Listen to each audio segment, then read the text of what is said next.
Watching. Today when they're trying to fit 3 different people in, and they have like 7 different interviews and 3 different additional meetings outside of that.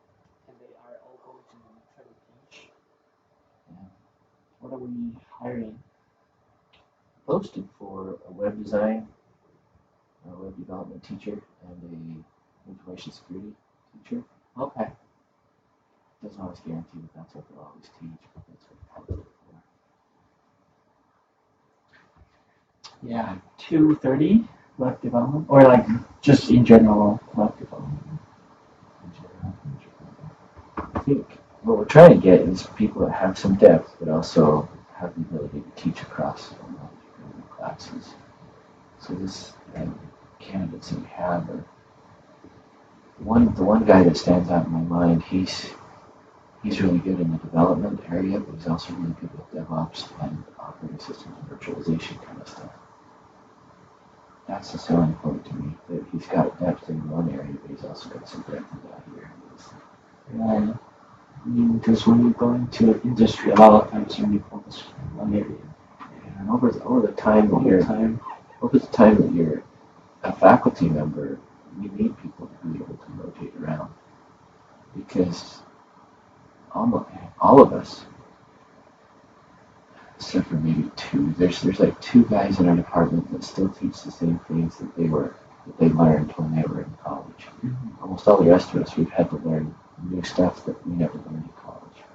Like business intelligence was never a thing when I was in college.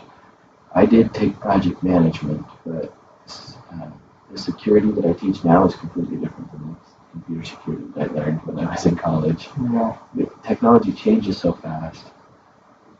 Really what we need is somebody that's just a really good, solid learner, and somebody that's curious about technology and wants to learn a variety of different stuff so they can turn around and teach it to other people.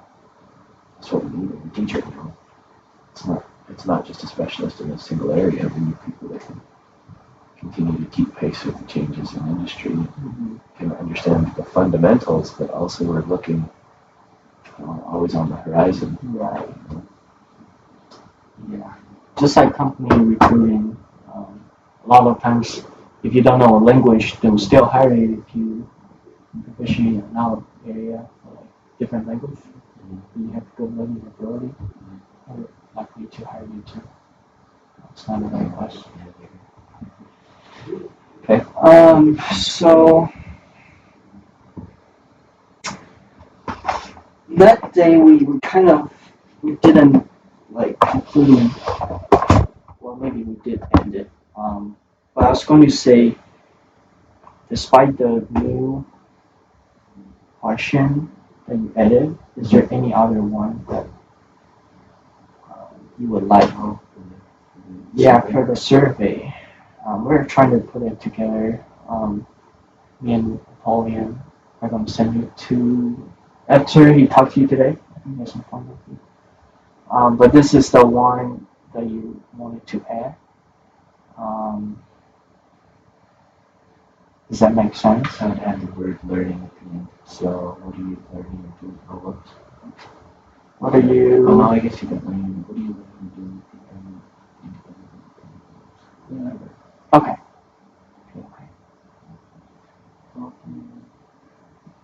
So I wasn't sure if this question would add value to. That was a funny question, because I've asked those kinds of things before. Go ahead. And I always struggle with what to do with the answer. Hey, this is Brother Godfrey. Hi, Professor Godfrey. This is Shivan. Okay, what can I do for you? Yeah, I was reaching out to you because I was calling from an educational research-based group called Critic. It's based in Toronto. Okay. And, we were currently connecting with professors to get their feedback on our new solution, which is about peer instruction or peer-to-peer learning. Okay. So I was wondering if you have 20 seconds right now for me to very briefly explain. Well, I'm in the middle of a conversation with a student. Oh, okay. So is there a better time I could call you back? Well, probably your chances right now are really slim, because we're in the last 2 weeks of the semester, and I'm meeting with all of my students one-on-one. I don't have a lot of extra time right now. So if I could just email you and, you could choose a slot, a calendar slot in that, just like a 15 to 20-minute virtual meeting we have. That sounds like a good option. Okay, so just to confirm, is your email godfreyko@byui.edu? Correct. Okay. Thank you, Okay. Professor. I will Thank you just send much. you an email. Okay. Bye-bye. Actually, I already sent you an email. I read it this morning. Okay. So, but he's being a nice salesman. Oh, so he's a salesman? Yeah. Trying to get us to buy this critique software stuff. We always use free stuff. If you can get it to us free, then we'll use it. But if you're trying to sell us on it, no, sorry, we don't buy stuff. We just do free stuff because there's too many free options out there. Exactly. Okay, so how many projects? So it's a good question, but that's what I've Does asked that that mean kind of thing before. And anything to us? yeah, I don't know what to do with the answer because sometimes that's where we built the magic number 7 from. And you know what I mean by the magic number 7? I think you mentioned it. Can you remind If you me? go back to the syllabus, one of the things they ask is that students are evaluating other students' projects as well, kind of becoming consultants to them, trying to help them with their project ideas. So in the online class, that's what they do. If they did 3 projects, then they need to evaluate 4. Oh, yes. If they did 6 projects, then they only need to evaluate 1. If they only did 1 project, then they need to evaluate 6. That's where we came up with the magic number 7. Right. Is this kind of information as we're gathering that from students, how many projects have they working on? That's where we kind of came up with it seems like 7 might be a good balance point. Right. There to get some good feedback where most students weren't doing 7 projects. They were doing more like 2 to 4. And so we figured if we made it 7, that gave us enough where students were interacting a lot with other students about their projects. And it seems like we need some kind of push, some kind of reminder, some kind of encouragement to get students to actually interact about their projects, because otherwise they don't. They get into their own so much and they focus on their own so much they don't. Honestly, I don't think they care about the other people's. But once we kind of give you the nudge and you start to interact with other people, you start realizing, hey, there's some really good things to learn out of these other projects. Yeah, that's why we've been trying to get you to talk to each other all semester long, right? Maybe. Right.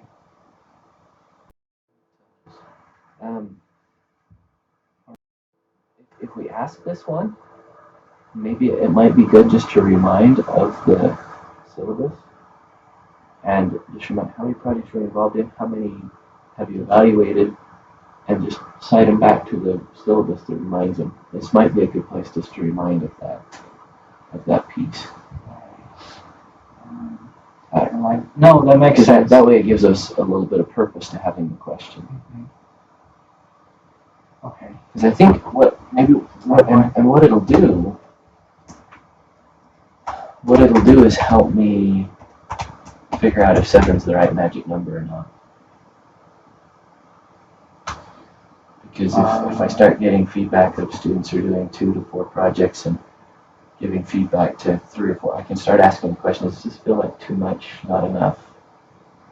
So, yeah, we could tie that in together. Now it starts to have a little bit more purpose and Right.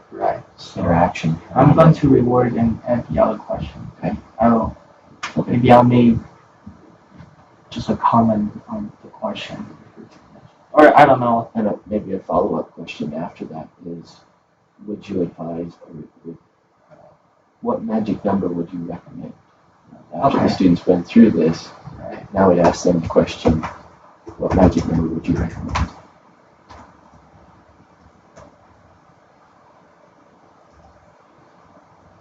To be a sufficient compliment.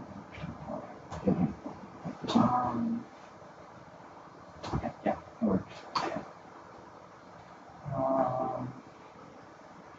So this, when they respond, I'm not sure if we can make it anonymous. Well, it is. Yeah.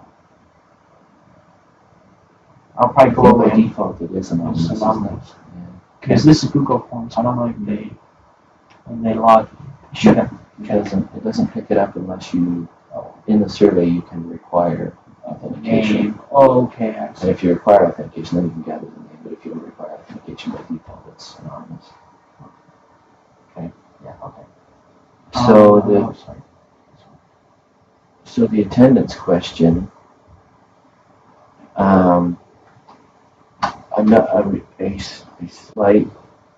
One thing that I start to ask students about with this is I don't require attendance, but I do like to go back to the guidelines that are set up for the expectations of a class in the university.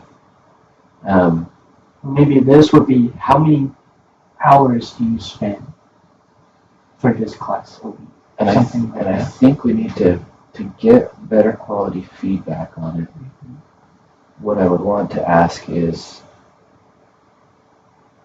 I would like to set up the expectation of, a 3-credit class, the typical expectation is 40 contact hours, where you're in class, and 80 hours outside of class. So maybe we set up that expectation and then say, in this class it works a little different. We've got dependent mode, independent mode, interdependent mode. I would ask how many hours they spend in each of those modes. Because that gives me something to compare to what the university expectations typically are. Because now I can aggregate that data for the class and say, okay, how much time are students actually spending? Mm-hmm. That starts to tell me something. If I'm asking too much, not enough, if I need to send stronger signals, if you need to fill X hours, something like that. And I've opted not to really push that, but it is a guideline that I need to stay accountable to. So it's probably, I don't know if you put it in your survey or if I just ask it separately. Where you're doing the survey, I wouldn't mind having it incorporated like that. But any thoughts that you have on how we could craft the question and use the information? And Right, because we also don't want to make this a long survey. Yeah, exactly.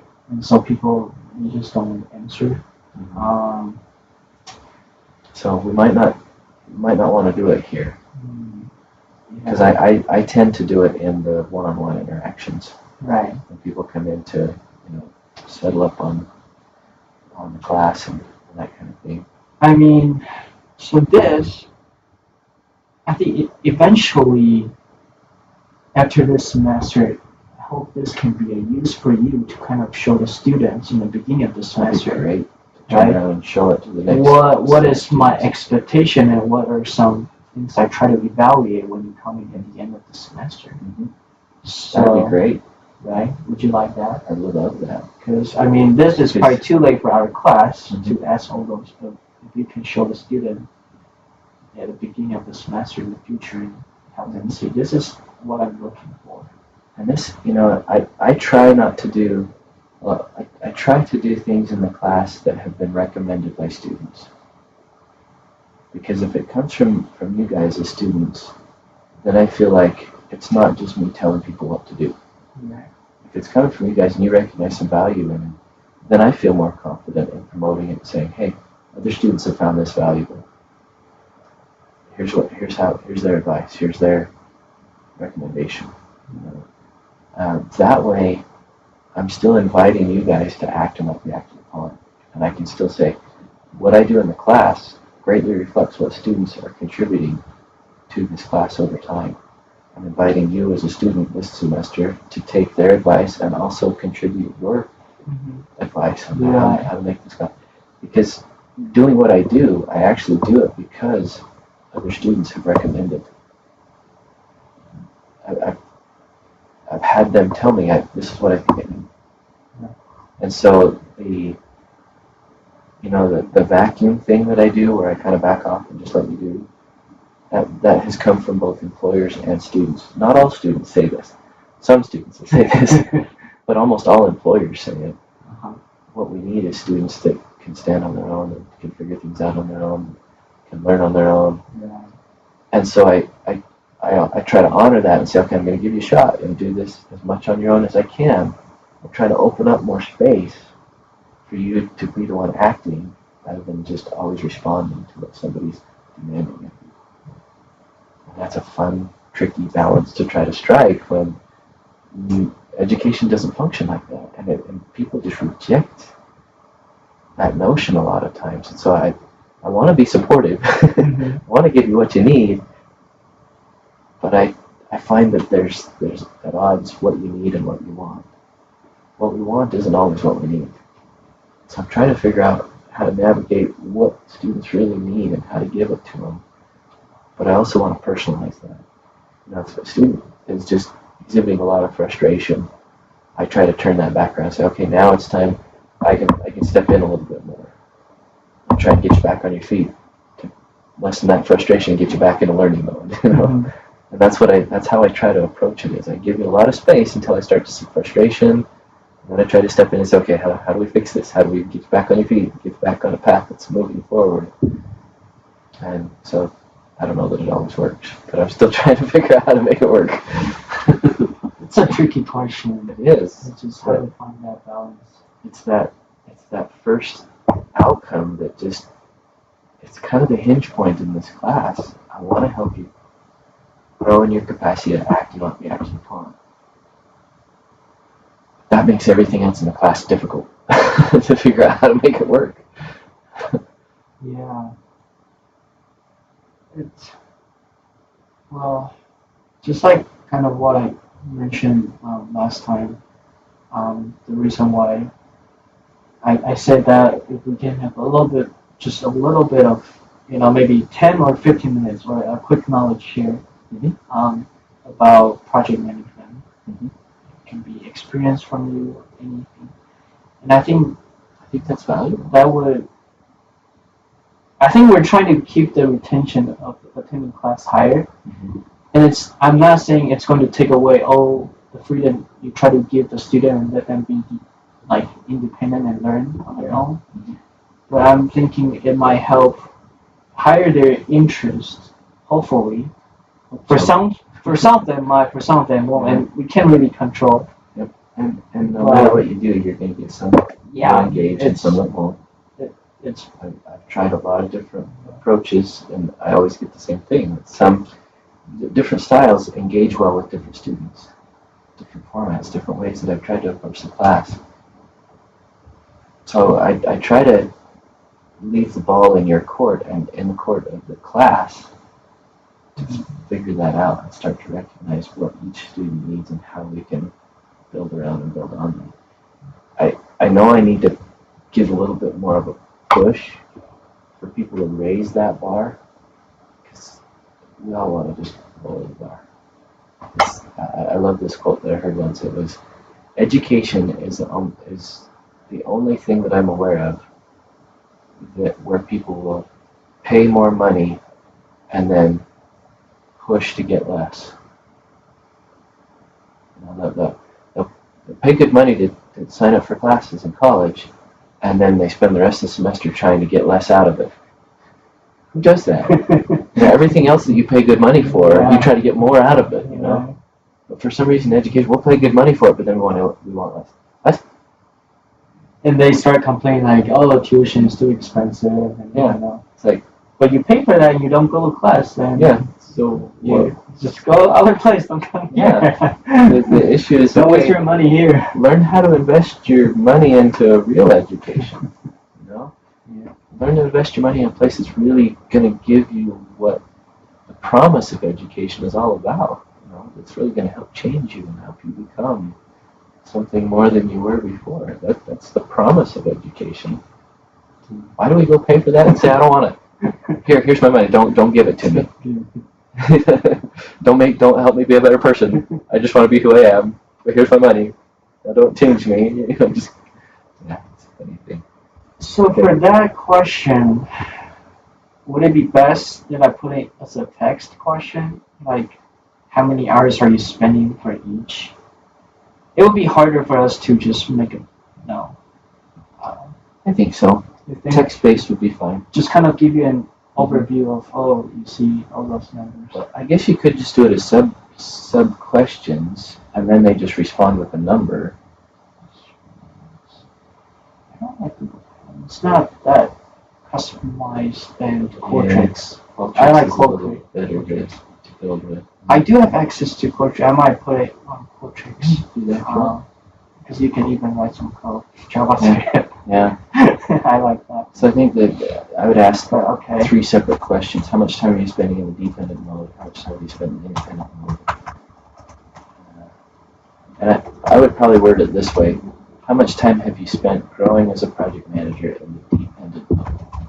How much time have you spent Growing as a project manager in the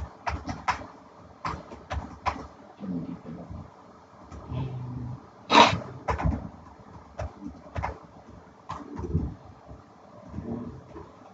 Manager, there's an extra A between the L and the G.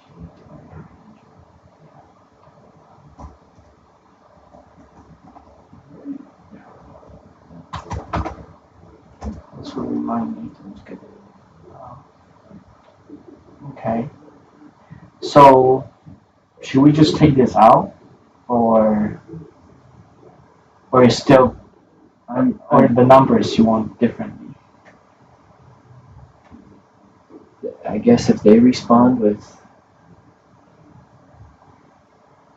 that works. That works. Okay. It gives me something, and it gives me something to aggregate, compare.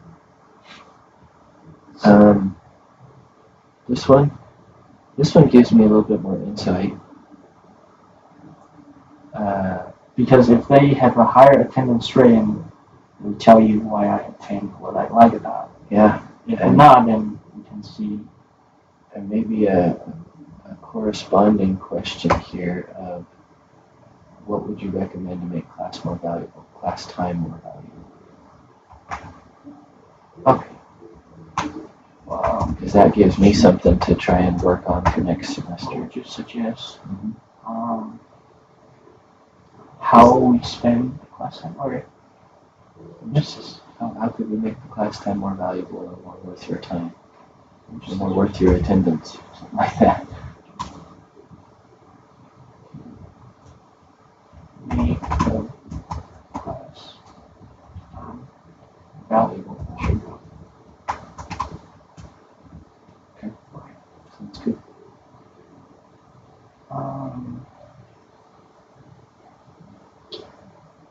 Not sure if this is necessary, but I don't know if you want to see that metric. Or because this was kind of tied to this. Mm-hmm. So I don't know. What would you do with it? If what would you do with the answers? With the answers, huh? Well, for this class, would you encourage more? I would say you would encourage more group work. Right? Independent and interdependent, probably encourage both. Both. So it might give me just a little bit of feedback on how many students are engaging in both, and how many are just engaged in one mode or the other. But would that help in us making any decision?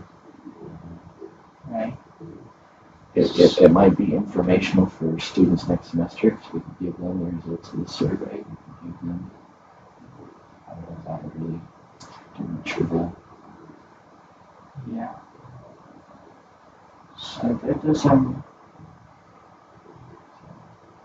I would probably take this away just so we can make the survey shorter. It's not.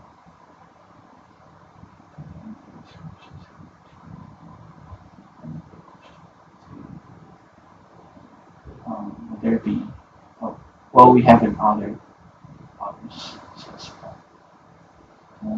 Yeah, I'd also want a little bit of commentary about the other answers. Okay. So maybe this next question, instead of phrasing it as just as other, just add maybe could you add some explanation about how you answered the former question, such as which books, which students, which instructors, which professionals, what other resources, just add some more detail to explain your answer to the previous questions.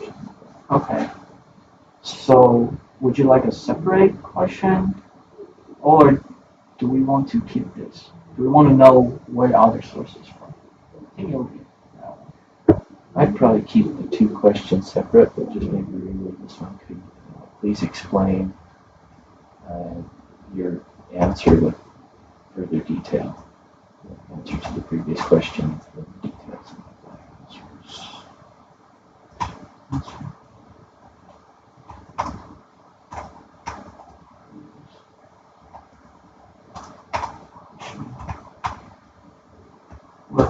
With more detail, sure. Because when you say a little bit more detail, I give you 2 words. Exactly. Yeah. More detail, And then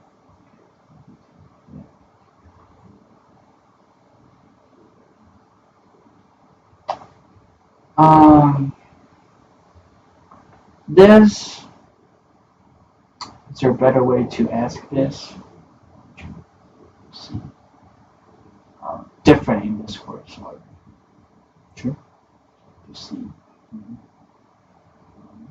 One way that I've asked it in the past is, okay, if you were teaching this class next semester, what would you do differently and why? I like that. Just because I You think put yourself in the shoes and then you the teacher. so if you are the teacher, you are the instructor for this course next semester.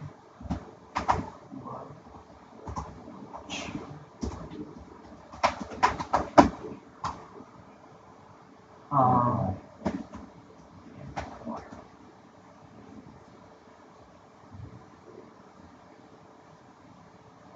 I guess we don't need. Okay. Okay. You're the instructor for this course next semester. What would you do differently? Why? Okay. Sounds good.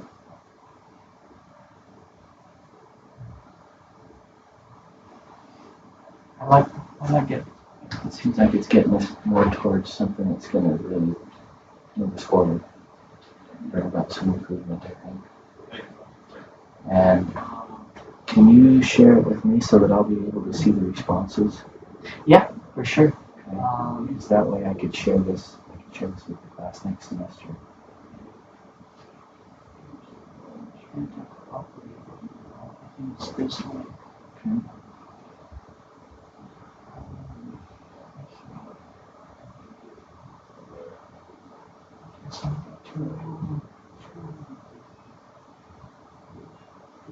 Oh, today I think the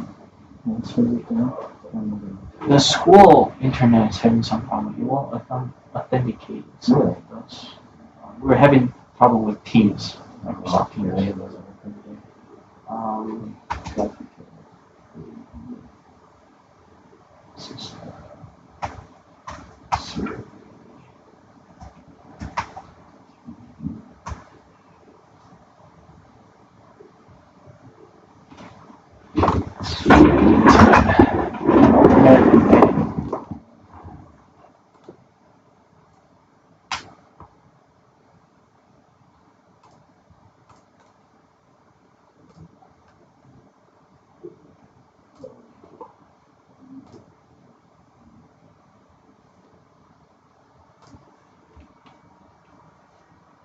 But well, I'll probably send you another link because Qualtrics.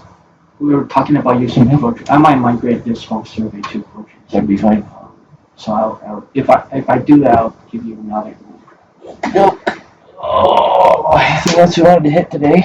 Yes. Thank you very much. Oh, yep. Looks like I'm 7 minutes late getting to the end there. Oops. We're having fun though. We're making progress. That's good. Is Daniel outside? Yeah. You're being patient. Sorry, dude. We can go infinitely long if you're not careful. Yeah, I learned. I might need to go to the bathroom at some point.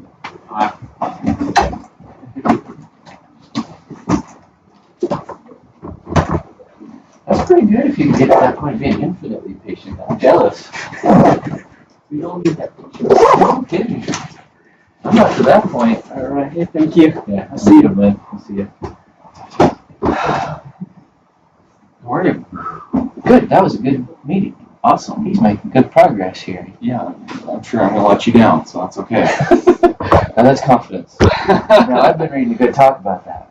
I am listened to it confident last couple nights. in my ability to underwhelm and uninspire and all around just. No, I'm going to tell you, stop it. I've been listening to Elder Holland. So you better be careful. He's get in your grill. So, I know he can. yeah. That's why we like it. There was a devotional address that a student brought up. It's called Remember Lot's Wife. Have you ever heard that one? I don't think I have. He gave it at BYU back in 2009, so I don't know why you don't remember. You were there, right? Where? BYU in 2009. I was here, actually. Yeah. I've been listening to it going 2 and 10 months the last couple of days. Man, it's powerful. The biggest lesson that he talks about is why should we remember Lot's wife?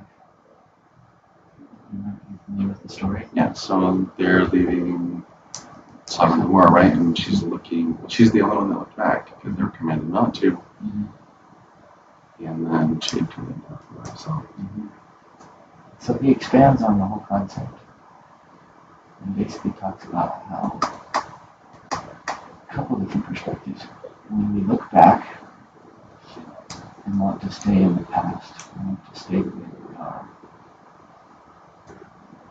it's not really what Father's intended for us. He talks about it from a lot of different perspectives. He talks about how we do that to each other, how we bring up each other's past, or assume that because you were like this yesterday, you dig up old faults and you keep bringing them up over and over again.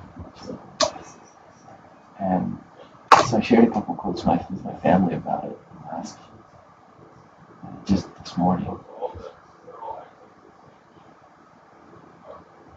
2 of them, and I'll share with you. This one it says, when something is over and done with, when it has been repented of as fully as it can be repented of, when life has moved on as it should, and a lot of other wonderfully good things have happened since then, it is not right to go back and open up so much wound that the Son of God Himself died to heal. I will. Let people repent. So I just. Believe that people can change and improve. Is that faith? Yes. Is that hope? Yes. So no, he hasn't. Is it We're getting charity? together for him before. Yes. I'll show him. Above all, it is What charity. I've done. Now, I haven't done a whole blessing lot. you reaches the end. Installed OpenPass. And he actually It has. says, We have two to different. all such of every generation I call out, remember Lot's wife. Faith is for the future. Faith builds on the past, but never longs to stay there. Faith trusts that God has great things in store for each of us, and that Christ truly is the high priest of the things to come. That's pretty funny. Okay. My young Well, brothers thank you. and sisters, I pray you will have a wonderful semester, a wonderful new year, and a wonderful life, all filled with hope, with faith and hope and charity. Keep your eyes on your dreams, however distant and far away. Live to see the miracles of repentance and forgiveness, of trust, and divine love that will transform your life today, tomorrow, and forever. And that is a New Year's resolution I ask you to keep and leave a blessing on you, every one of you, to be able to do so and to be happy, even if it makes it all possible. It's a powerful message. I've listened to it twice in the last 2 days, and I've listened to it there's such richness that I can't get it all in one shot. Gotta go back and this one multiple times to grasp everything. So can is important. I shouldn't rag on myself for feeling bad. My wife doesn't let me get on with this. That's why I got the together. Well, thank you. I appreciate And he that. tells the story of how his wife didn't let him get on That's true. I remember when the story of him like at BYU where they were like striking students and then he didn't like want to like press forward. with it. But that's the same story Yeah. that he tells here, but he tells it a little differently than I've heard in other places. It's important. Yeah. He's become keystone in his life. It's also not because So it's good to not let people do that to themselves. Okay. I will. I can't let it happen. Put one there that's recording. Well, that was good. I needed that this morning. Definitely did. It's your favorite part. It is. I need more of that. I tend to focus too much on things I can touch.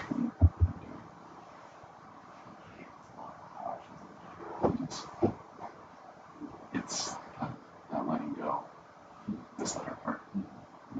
Because if you have things that are stable and physical, you can touch them. You know, it's nice. They're not going to go anywhere, right? Right, never. So you talk to one of my students that have come to the morning class on Friday. He's going to switch sections because of the time of work schedules and things like that. He's from Albania, in a town called Durrës. Have you heard of the town? He said a 6.4 earthquake last week. Wow, we never heard anything about it. He was telling me his parents left 2 years before the earthquake to come visit him. And he says it's the first time I've ever seen my father. Because he loves those people. He loves those places. That's why he believes it. This is his home. It's just not totally wasted, but very much effective.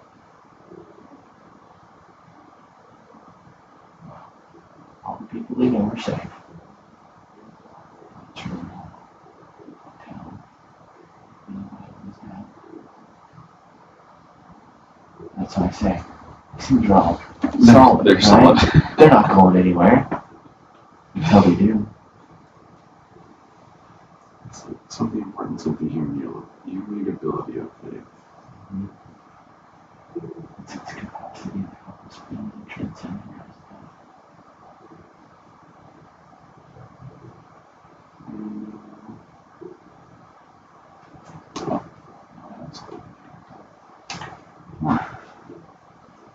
How do you think I'm talking about it? Because I know if I talk about it, I think about it more and I start to make more progress on it. That's important. It really is. I always feel like when this class just really changed that whole perspective for me. It's not like I always felt like, oh, okay, well, I'm good, you know, we're just going to kind of coast. But I think it raised my cognizance. There you go. Cognizance of like, you know, cognizant of. Thank you. I had a hard time with Wichita last week, so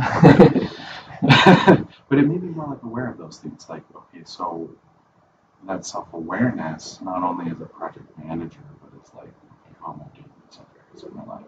Because if I'm not doing well in these other areas of my life, like, right, you know, it's going to affect what I'm doing here. And if I work on, I think we talked about it a little bit ago, where like, if you're focusing on too many things at one point or one time, you're not going to be able to figure out those. They advocated for this as an institutional outcome. Self-awareness. That's what it's seen very unusual. And I feel like I have a scriptural basis for it.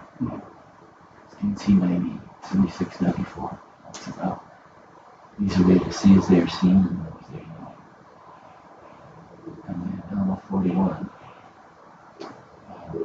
I was talking to I think it's Korea. He's talking to one of the sons.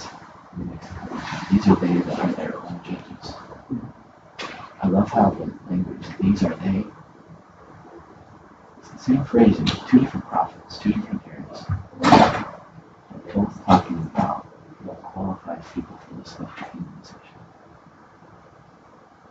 And that's one of those characteristics. The ability to become our own judge, actually be an accurate judge, not be an overly condemning judge, but not being but be a true judge. To be able to take all that information and make a righteous judgment. That capacity is key to our progress and growth. And you've been asking us, in essence, from the beginning, from day one, to be able to do that. Practice that. Yeah. Because I don't think we get there in a day. No. I don't even actually feel at the end of this class I'm really going to be like where I, want myself to be. But if I just sat in a class and learned the information, I don't think I would have gotten to this point right now. But again, like the email you sent just the other day, like, how are we going to evaluate this? Like, how are we going to show, like, hey, how do I show you my progress? It's not showing it to you. But showing it also to myself. And, And to yourself to see as you are seeing.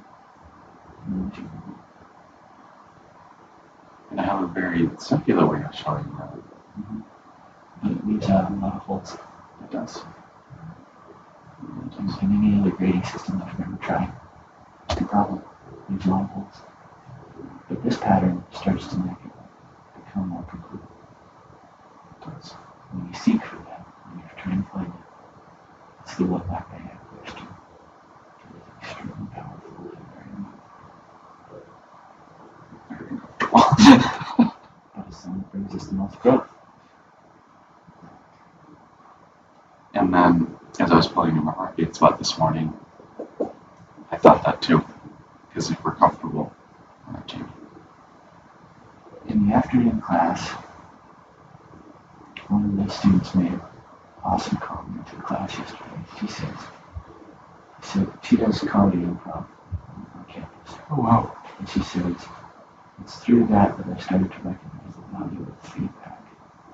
And she says, I've progressed to the point where the feedback that I'm getting from my audience isn't taking me any further.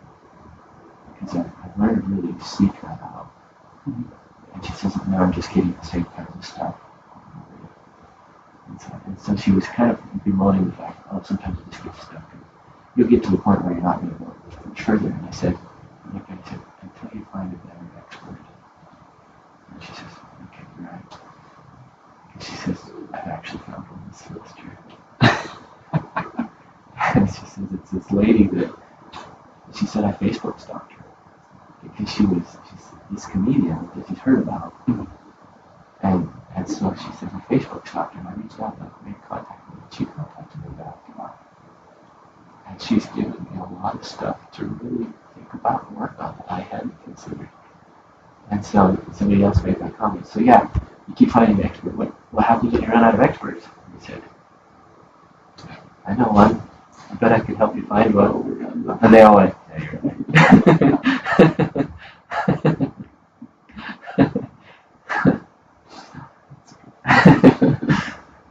And so we talked about benchmarking too, and how benchmarking works. You look for, either purposely look for someone in your industry or in a related industry that is really great at what they do, and you learn from them. And so the other way to do it is you purposely look for some industry that's very different than yours. And then you go and try and find an expert in that and see what you can do. And almost always find you can still learn something from that. So if you keep that up for a long time, you got a lot to learn. And then I go back to Johnny Woodstock's statement. There's I learned this in part of the Great Christ class. Abraham chapter 3, it talks about the stars and how one is higher than the other. And then it says, until you come to Kolob. And then it says, and part of that it says, I am more more intelligent than they are. Johnny Woodstock's commentary on that is, I feel that statement is cumulative.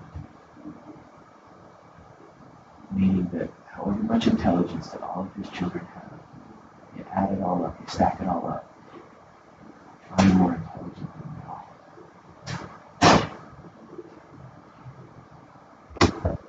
And at first I thought, well, that's a big statement.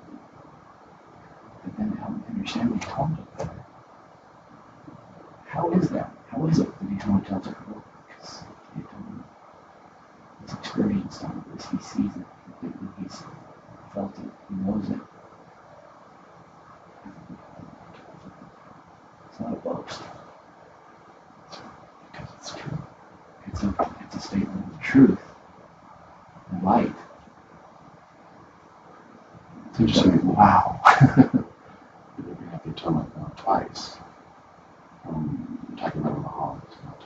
It's interesting that the is like in essence like such a wonderful vehicle for change for us because we're talking about self-evaluation. Well, we look at ourselves and we say, okay, that's not who I want to be. We see things change. It's the Savior's grace. I want to understand better as a teacher. Because I define His grace. I've come to define for myself that His grace means, I love the Bible dictionary says, grace is the divine means of help. It's the capacity of the Savior to tutor us in exactly the ways that we need it, in exactly the time that we need it, to be able to grow. And when we're ready to grow, His grace is truly good. When we're not ready to grow, It's still ready, but we're not going to grow. I can't do much. Won't go anywhere. This is interesting. And I find that every time I ask that question, what about that guy? I get an answer. Most of the time I don't want to hear it. And I've got to figure out how to humble myself to a level to say, Heavenly Father, help me hear it. Help me listen. Help me receive what we have to teach. Help me to see it. Help me to not just try to be a passive learner to hear it, but help me learn how to seek what you have to give. Because that's all you know. There's more than that. I had an interesting conversation with another student yesterday where he just brought up there's a statement in Corinthians, I thought it was in Dr. Covenants, but go back and check it's in Corinthians, where it says, covet ye earnestly the Lord's gifts. He's talking about spiritual gifts. It's a fascinating scripture to me, because if you go to the Ten Commandments, it says, thou shalt not covet. There's an exception. This is where I was thinking about this morning. I've got to go back and understand the etymology and understand which words are actually used there. In English, it's covet and covet. I'm not sure if it is in all the other languages. In the Old Testament, it was Hebrew. And in the New Testament, it was Greek. So I'm not sure if they're the same words, if they carry the same connotation, but it's fascinating to me that in English it ended up translated as the same word. Thou shalt not covet, but covet ye earnestly the best gifts. And that's been fascinating to me because I don't think I follow the commandment. I don't think I covet gifts. I think I, at some level, want gifts, but I don't covet them. I don't see them in others and say, I'm going to do what it takes to really get that. Because that's what coveting leads to. Coveting leads to us, most of the time, stealing. Or spending all of our time pining for that thing, wasting a lot of time and effort and energy. Usually we'll do anything we can to get that thing that we covet, whether it's ethical or not. Do I really covet spiritual gifts? Am I willing to pay whatever price it takes to gain a spiritual gift? I don't. I don't follow it. I'm not keeping that commandment. Like we were just talking about certain like levels of, learning or even like levels of like operation, right? Mm-hmm.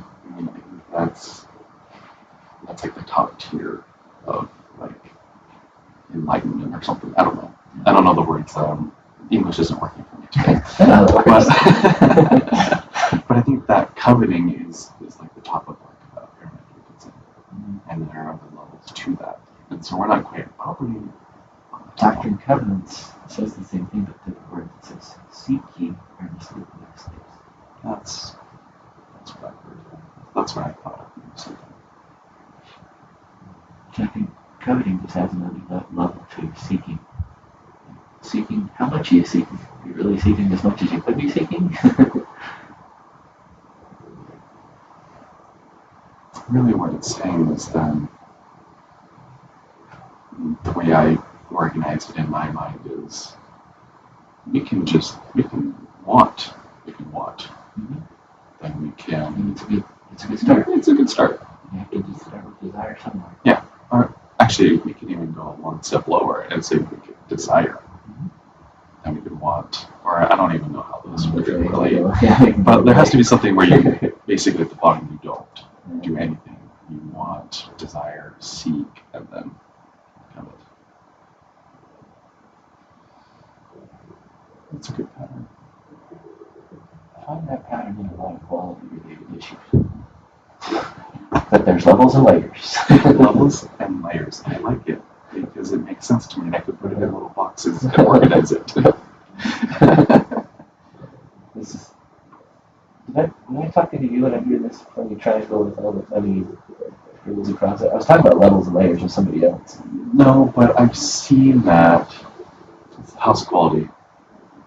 Yeah, actually, I wasn't intending to draw that, but it is. Yeah. Yeah. Yeah, I've seen that before. It's like, yeah, because you get your different metrics on your different sides, and then you kind of like plot it out, and those are like kind of The confusing. interaction points between all of them.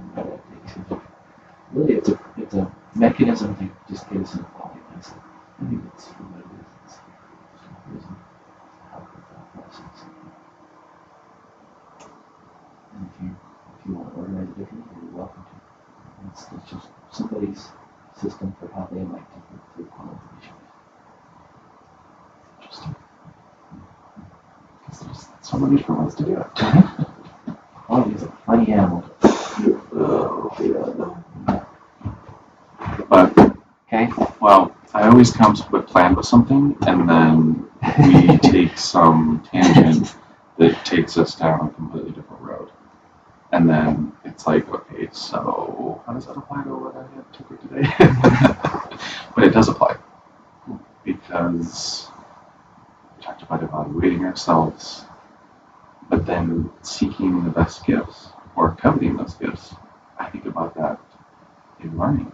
Am I on that level, like of a pyramid? Like, do I desire these things, or am I just kind of passively learning? Passively. It scares me. Really passive. But I am. Me too. But I'm like, it makes me think, okay, so I'm valuing myself, like, how can I get to that point where I'm at the top of my now hypothetical pyramid of like, am I coveting learning that way? Like, is that my main force? Is that my drive? And what are my motivations? And bring friends. Does it bring virtues? Usually it does. Hopefully you're seeing a virtue with vigor. Usually other virtues come up. So I'm working on totally just focusing on one thing at a time. Wow. That was wonderful. Thank you. You caught me at a good time because I just had a good conversation with one guy. And now I feel like I'm on a roll. Let's keep going, man. We're on a roll. Let's keep going. But so next time, I think if we don't get too off topic, I'm going to come prepared because why do I keep wanting to speak Spanish to you today? Because I won't. No comprende. No comprende. As far as I can get. Okay. I'm going to compare. I'm going to show an old project I did before I learned project management, and then contrast that to a new project that I'm doing later this month. That's a new software rollout. Mm-hmm. And so I'm going to compare and contrast those and show you, like, okay, so this is how I've improved, and like these are the methods I'm going to use, whereas I didn't use any methods. It's cool, and things like that. And so that will be, like, in essence, the pinnacle for me to demonstrate. This would be a really good one to either share in class or let me record so I can use it in class and for students next semester. Yeah. I bet you do that for sure. And then, of course, I've got all this learning that I've done, and then I've got even more learning that I'm going to still continue to do. I mean, still reading Human Side of Enterprise and things like that. And just get to that point where I can seek after those myself. That book scares me. You think so? Yes. Why? Just the quotes that you read out of it so fast. Oh boy, I got a long way to go. I'm not doing it out of like the best reasons because I use it to evaluate the managers that I work with because I feel, okay, this is gonna sound terrible. I know I'm terrible, but it's okay. But they are so utterly terrible at what they do, and just everything they do, it just goes against everything in this book. And so I'm basically building like a body of knowledge of everything that they don't do, so I can, in essence, in future write a book and call it Scott Frangeli's Principles of Management: How Not to Manage, or something like that.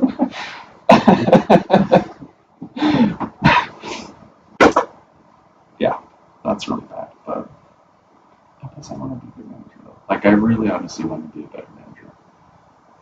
Makes me think of another talk from Chris Henry. Talking about the power of system thinking. Exercise to sustain others. It's virtue.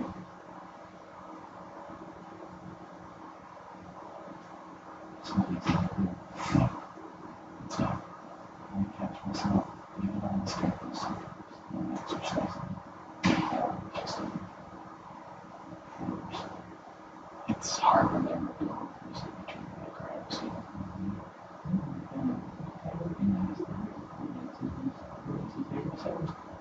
Which you would hope that in my, I'd like to think I'm an idealist in the sense that I would think that people would act in their best interests to be good to other humans, especially here on campus where we are supposed to be living these principles.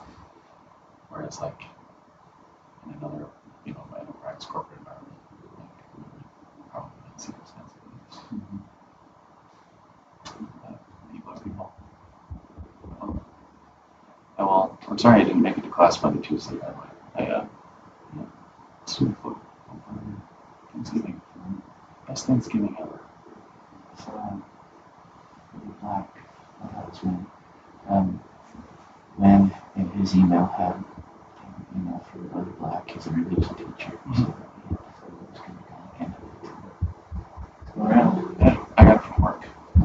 That's awesome. I'm going to share.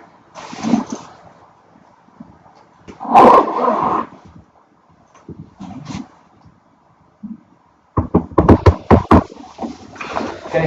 Enjoy. Appreciate our conversations. Always. I'll stop talking so we can just get back to the system. It's okay. You always have good stuff to share. And then it like interposes within things that I'm thinking of. And then I can synthesize something where it takes both what you say and what I say and put it together. Yeah. Which is that top level that we're looking for. I'm not sure if it's always the top. We still need dependent and independent. But I think it is the merger of the two. I like to think that it's a pyramid where dependent builds upon independent, which then builds upon interdependence. I understand why you draw it out that way, but I think pyramid is the more shape. Circle. Spheroid. Have a good one. See ya.